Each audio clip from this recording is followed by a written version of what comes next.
ఇక ఇంకొక విషయం, ఆయన 42 నాకు ఎరికేని 42 తమాషా రేపు ఢిల్లీ పోయి ధర్నా చేసి వచ్చి మేము ఎంత కష్టపడ్డామంటే, ఎంత చెమట తీసినామంటే, ప్రధానమంత్రి అపాయింట్మెంట్ ఇస్తలేడంటే, రాష్ట్రపతి కలవలేదంటే మన దగ్గరకు వచ్చి మళ్ళా నంగనాచి మాటలు చెప్పి మీరంతా మళ్ళా కాంగ్రెస్ పార్టీ కోటేయరని చెప్పి మళ్ళా వచ్చి డ్రామాలు చేస్తారన్నట్టు. ఈ డ్రామాల కార్యక్రమం ఉంది ముందుగాల, ఇంకా 4-5 రోజుల తర్వాత ఉంటుంది, మీరు చూడ్రి. అయ్యా నువ్వు మాకిచ్చుడేంది, నువ్వు మాకిచ్చుడేంది?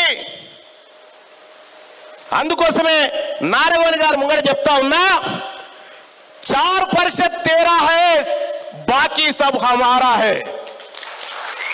4% 4% నీది, మిగిలిందంతా నాది.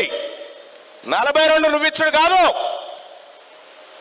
4% तेरा है బాకీ సబ్ హమారా హే. నా ఎస్సీ ఎస్టీ బీసీ మైనారిటీలందరిది కలిసి 96%. 42 ఎవడన్నాడు? నీది 4.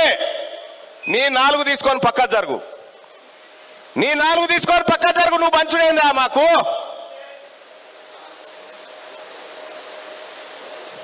చార్ పరిషత్ కాకపోతే ఎక్కువ ఉంటారా అని అగ్రవర్ణ పేదలు.